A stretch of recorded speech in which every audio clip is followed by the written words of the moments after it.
নমস্কার বন্ধুরা, এইসি হেলথ ক্যাপশনের পক্ষ থেকে সবাইকে স্বাগত। আজ যে ভিডিওটি নিয়ে আলোচনা করব সেই ভিডিওটির প্রশ্নটি হলো, কোলেস্টেরল বাড়লে হতে পারে হার্ট অ্যাটাক, নিয়ন্ত্রণের পথ জানেন কি? জানতে হলে সম্পূর্ণ ভিডিওটা স্কিপ না করে দেখুন। উত্তরটি হলো, আমাদের শরীরে দুই ধরনের কোলেস্টেরল রয়েছে, খারাপ কোলেস্টেরল ও ভালো কোলেস্টেরল।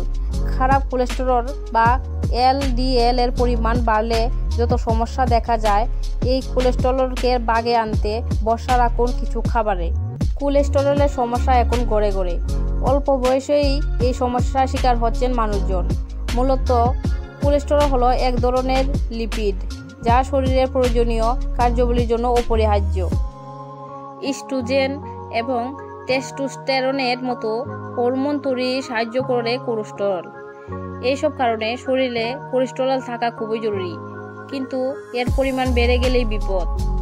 আমাদের শরীরে দুই ধরনের কোলেস্টেরল রয়েছে, খারাপ কোলেস্টেরল ও ভালো কোলেস্টেরল।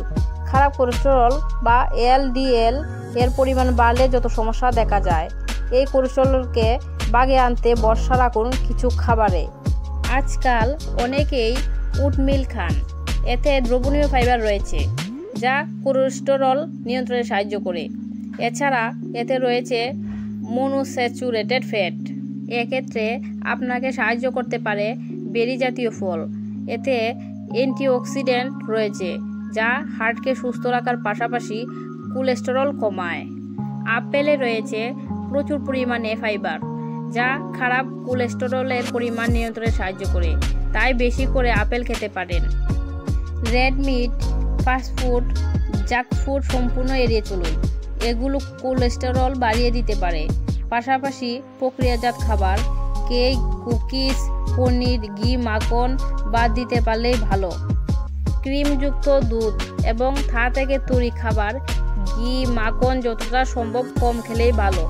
আর পর্যাপ্ত পরিমাণে জল পান করুন, সেই সঙ্গে নিয়মিত শরীরচর্চা মাস্ট। ভিডিওটি আজ এখানেই শেষ করলাম।